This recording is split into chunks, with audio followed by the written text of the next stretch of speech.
Assalamualaikum warahmatullahi wabarakatuh. Allahumma sholli ala sayyidina Muhammad wa ala ali sayyidina Muhammad. Sahabat beriman, tonton sampai habis. Semoga Allah subhanahu wa ta'ala semakin memahamkan kita tentang Islam melalui kisah ini sebagai bukti cintanya. Kisah kali ini adalah kisah tentang Qarun yang begitu masyhur dan menjadi legenda turun-temurun sampai saat ini. Pada akhir hidupnya, Qarun mendapatkan azab dari Allah subhanahu wa ta'ala hingga mati mengenaskan. Kisah Qarun ini disebutkan dalam Al-Quran sebanyak 4 kali, yakni dalam surat Al-Qasas ayat 76-83, surat Al-Ankabut ayat 39, dan surat Al-Mu'min ayat 23 dan 24. Bahkan Ibnu Katsir rahimahullah mencatat beberapa riwayat status Qarun ternyata masih kerabat Nabi Musa alaihissalam. Dia adalah sepupu Nabi Musa alaihissalam, anak dari Yasar yang merupakan adik kandung dari ayah Nabi Musa alaihissalam yang bernama Imran. Karena itu Qarun pun masih memiliki garis keturunan dari Nabi Yakub alaihissalam sampai ke Nabi Ibrahim alaihissalam. Awalnya Qarun sangat miskin dan dia memiliki banyak anak. Bosan dan berat dengan keadaannya, Qarun meminta Nabi Musa untuk mendoakannya agar Allah memberikannya harta benda yang sangat banyak. Awalnya Nabi Musa alaihissalam mengingatkan bahwa materi akan membuat manusia terlena dalam menjalani kehidupan. Qarun pun bersikukuh dengan keinginannya dan berjanji untuk lebih taat beribadah dan membantu sesama jika diberi kekayaan oleh Allah subhanahu wa ta'ala. Dengan berat hati, Nabi Musa alaihissalam akhirnya menyetujuinya karena dia tahu bahwa Qarun adalah seorang yang sangat soleh dan pengikut ajaran Nabi Ibrahim yang sangat baik. Qarun juga termasuk orang berilmu.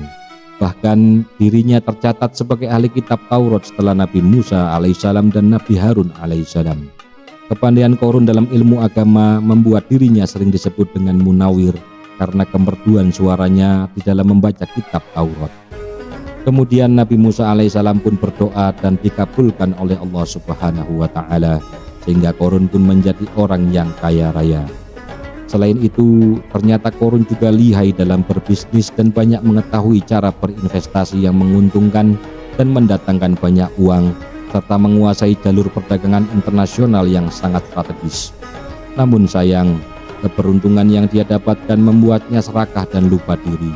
Kekayaan yang diperolehnya malah membuatnya lupa dengan Tuhan yang memberinya rezeki, yaitu Allah subhanahu wa ta'ala. Qarun pun mulai berubah dengan gaya hidupnya yang baru. Ia sangat sombong dan sering memamerkan kekayaannya. Suatu hari Qarun mengadakan pawai di tengah kota memamerkan harta kekayaannya dengan memakai pakaian mewah. Ia membawa pengiring 300 pelayan laki-laki dan 300 pelayan perempuan. Qarun juga membawa 4.000 pengawal untuk menjaganya, serta di belakangnya diiringi 60 ekor unta yang membawa kunci-kunci gudang harta kekayaannya dan 4.000 binatang ternaknya. Allah subhanahu wa ta'ala berfirman dalam Quran surat Al-Qasas ayat 76 yang artinya, sesungguhnya Qarun adalah termasuk kaum Musa, maka ia berlaku aniaya terhadap mereka, dan kami telah menganugerahkan kepadanya perbendaharaan harta yang kunci-kuncinya sungguh berat dipikul oleh sejumlah orang yang kuat-kuat. Janji Qarun untuk lebih taat beribadah dan membantu sesama jika diberi kekayaan oleh Allah subhanahu wa ta'ala terlupakan. Malahan dia mempergunakan kekayaannya dalam kesesatan, kezoliman dan permusuhan, sehingga membuatnya menjadi sombong dan terlena oleh kekayaannya. Sosok Qarun sangat jelas mendurhakai Allah subhanahu wa ta'ala. Bahkan para umat Nabi Musa yang lain pada masa itu sengaja memperingatkan dan menasihati Qarun untuk bersyukur atas nikmat yang telah diberikan oleh Allah subhanahu wa ta'ala. Tetapi dia malah marah dan mengabaikan nasihat tersebut. Dari sikapnya itu sangat jelas terlihat bahwa Qarun tidak ingin dinasihati tentang kebenaran. Bahkan dia merasa tidak takut dengan ancaman atau hukuman dari Allah subhanahu wa ta'ala. Sebab Qarun merasa dirinya hebat, pintar, banyak ilmu dan punya banyak harta. Pendek kata, dia merasa berkuasa dan sudah memiliki segalanya, serta telah melupakan jati dirinya yang dulu. Allah subhanahu wa ta'ala berfirman dalam Quran surat Al-Qasas ayat 78 yang artinya, sesungguhnya aku hanya diberi harta itu karena ilmu yang ada padaku. Sifat Qarun ini menunjukkan bahwa dirinya bukanlah orang baik. Akhlaknya begitu buruk kepada sesama manusia dan lupa kepada Allah Subhanahu wa Ta'ala yang memberi semua harta kekayaan itu. Korun sudah berubah dan tidak bisa menggunakan akal sehatnya. Orang yang bisa menggunakan akalnya akan menyadari betul siapa sesungguhnya yang membuat kondisi hidupnya berubah baik dengan pesat, sangat bertolak belakang seperti bumi dan langit dengan kehidupannya yang dulu. Semua kejayaan yang diperolehnya sudah membutakan akalnya. Padahal hanya orang berakallah yang mendapatkan cinta dari Allah dan Rasul-Nya. Di dalam sebuah hadis, Rasulullah SAW bersabda, "Orang yang paling kucintai dan yang paling dekat denganku pada hari kiamat nanti adalah orang yang paling baik akhlaknya, yaitu yang tawadhu, yang mencintai dan dicintai." Hadis riwayat Tabrani.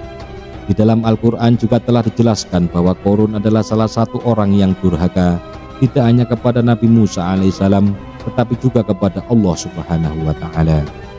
Allah Subhanahu wa Ta'ala berfirman dalam Quran surat Al-Mu'min ayat 23 dan 24 yang artinya, "Dan sesungguhnya telah kami utus Musa dengan membawa ayat-ayat kami dan keterangan yang nyata kepada Fir'aun, Haman dan Korun, maka mereka berkata, ia adalah seorang ahli sihir yang pendusta."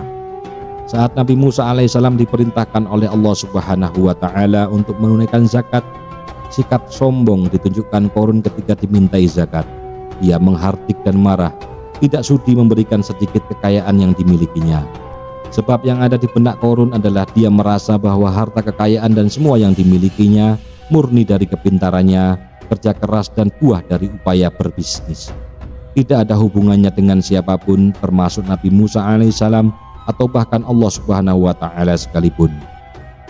Banyak orang yang mengenal Korun sebagai sepupu dan kerabat Nabi Musa alaihissalam, tetapi dia malah mempunyai hubungan yang baik dan berteman dekat dengan Fir'aun dan menjadi salah satu pendukung kuat bagi Fir'aun. Kedekatannya dengan Fir'aun membuat kesombongan Korun menjadi jadi, sebab tidak ada orang yang berani mempunyai masalah dengannya. Siapa saja yang mempunyai masalah dengan dia akan diadukan kepada Fir'aun. Kekayaan berlimpah yang dimiliki Korun merubah dia menjadi manusia yang pelit dan kikir. Dia tidak bersyukur atas nikmat yang dikaruniakan Allah Subhanahu wa Ta'ala kepadanya. Malahan Korun menjelma menjadi manusia baru yang sangat sombong dan pongah. Dia meyakini apa yang dimilikinya adalah hasil usahanya sendiri.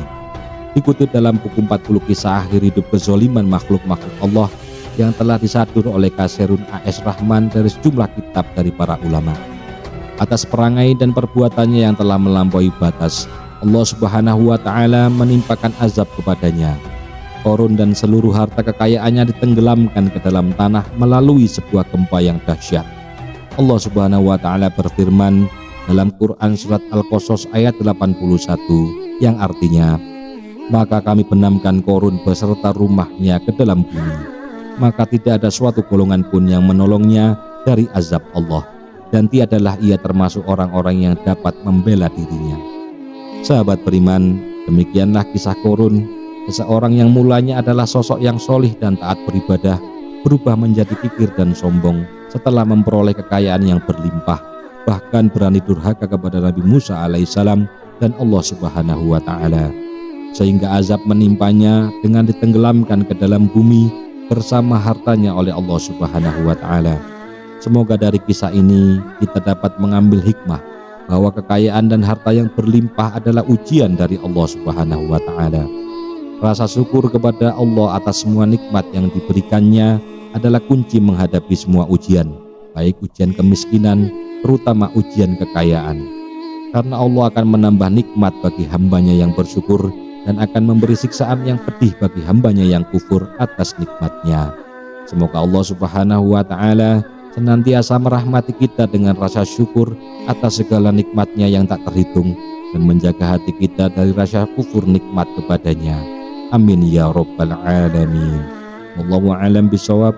Wa sallallahu ala sayyidina Muhammad wa ala ali sayyidina Muhammad. Wassalamualaikum warahmatullahi wabarakatuh.